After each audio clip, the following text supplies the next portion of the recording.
Dear friends, welcome to my career my future the team of expert counsellors.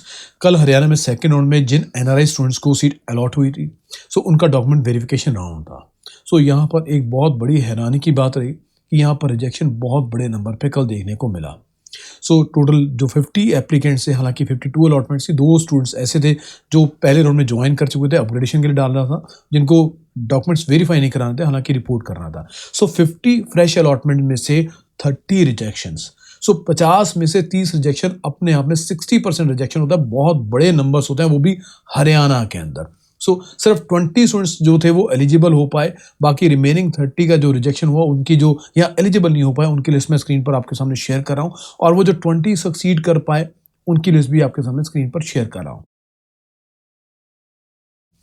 अब बात करते हैं कि इनके रिजेक्शन या ये बच्चे नॉट एलिजिबल क्यों रहे, इसके बारे में बताता हूँ। कल हम भी फिजिकली वहाँ पर प्रेजेंट थे, क्योंकि हमारे भी कुछ बच्चों के जो जिनको एनआरआई कोटा के थ्रू सीट मिली थी वो वहाँ पर प्रेजेंट थे।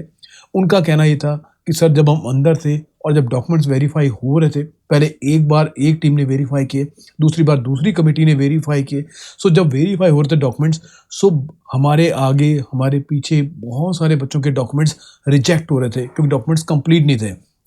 बच्चों को कहना था कि हमें डर लग रहा था कि कहीं हमारे भी डॉक्यूमेंट में कोई कमी ना आ जाए, मगर ऐसा नहीं हुआ। माय करियर माय फ्यूचर के जितने भी कैंडिडेट्स हैं, उनके सक्सेसफुली डॉक्यूमेंट वेरीफाई हुए, क्योंकि हमारा एक बहुत स्ट्रॉन्ग हैंड है पिछले 10 साल से। खास तौर पे जो एनआरआई के जो कैंडिडेट्स हैं, उनकी जो काउंसलिंग है उसमें बहुत स्ट्रॉन्ग रोल हमने प्ले किया। आज तक हमारा एक भी रिजेक्शन नहीं हुआ, और कल भी ये रिकॉर्ड कायम रहा। जिन बच्चों के रिजेक्शन हुए उसके पीछे मैं कुछ कारण आपको बताता हूँ। मेजर रीजन तो यही रहा कि बच्चों के डॉक्यूमेंट्स में कमियां थी, डॉक्यूमेंट्स पूरे नहीं थे। और 5-6 केसेस कुछ इस तरह के भी थे, क्योंकि सैटरडे और संडे 2 दिन फॉरेक्स बंद होती है। उनके जो फंड्स थे वहां से तो ट्रांसफर हो गए थे, लेकिन यहाँ पर यूनिवर्सिटी के बैंक अकाउंट में नहीं आ पाए। हालांकि यूनिवर्सिटी ने बहुत अच्छी सपोर्ट सिस्टम वहां पर दिया, बैंकिंग स्टाफ वहां पर बैठा था। बैंक स्टाफ ने जो बैंक में जो पेमेंट आई थी उससे वेरीफाई करके कई बच्चों को अलाउ किया, लेकिन उसके बावजूद 4-5 बच्चे जरूर ऐसे थे जिनकी पेमेंट्स वहां पर अकाउंट में यूनिवर्सिटी के नहीं पहुंची थी। इन 5-6 कैंडिडेट्स को छोड़ दें तो रिमेनिंग जितने भी स्टूडेंट्स थे, तकरीबन 24 या 25 स्टूडेंट्स ऐसे थे जिनके डॉक्यूमेंट्स पूरे ना होने की वजह से रिजेक्शन देखने को मिला। मैं यहाँ पर आपको एक बात कहना चाहूँगा, ये आपके बच्चे के फ्यूचर का मामला है, करियर का मामला है।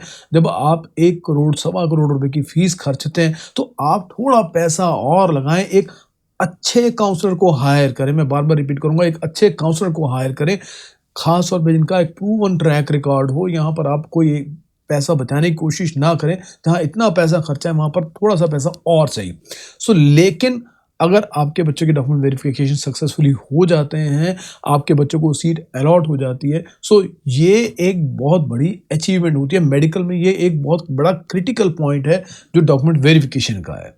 अब जिन बच्चों को डॉक्यूमेंट रिजेक्शन हुए हैं या नॉट एलिजिबल हुए हैं, या तो उनको थर्ड राउंड में जाना पड़ेगा। अब मान लीजिए किसको कोई गवर्नमेंट मेडिकल कॉलेज की सीट मिली है, क्या थर्ड राउंड में वो सीट अवेलेबल होगी कि नहीं होगी, इसके ऊपर एक क्वेश्चन मार्क है। अगर नहीं हुई तो आपके हाथ से आई हुई एक बहुत अच्छी सीट निकल गई। और मान लीजिए प्राइवेट मेडिकल कॉलेज की भी कोई अच्छे कॉलेज की सीट मिली है, वो भी आपके हाथ से निकल गई, तो अगले राउंड में हो सकता है वो भी आपको ना मिले। इसलिए बहुत सोच समझ के आपको मेडिकल में कदम चलना चाहिए। डोंट प्ले गैम्बल, अपने आप करने का रिस्क मत लें। जीतने के भी चांसेस हैं और जीतने के साथ साथ लूज करने के भी चांसेस। जीत गए बहुत अच्छी बात है, लेकिन अगर लूज कर गए तो उसकी कॉस्ट बहुत ज़्यादा बड़ी है। अभी भी अगर आप चाहते हैं, जो बच्चे जो नॉट एलिजिबल हैं, जिनके डॉक्यूमेंट वेरीफाई सक्सेसफुली नहीं हो पाए, आप चाहते हैं तो नीचे हमारे हेल्पलाइन नंबर आ रहे हैं, आप चाहे तो माय करियर माय फ्यूचर की काउंसलिंग सपोर्ट ले सकते हैं। अगला राउंड लास्ट राउंड है, इसके बाद से एनआरआईज के लिए पूरे इंडिया में एडमिशन जो है वो खत्म हो जाएगा। Thank you very much for watching this video. Stay connected.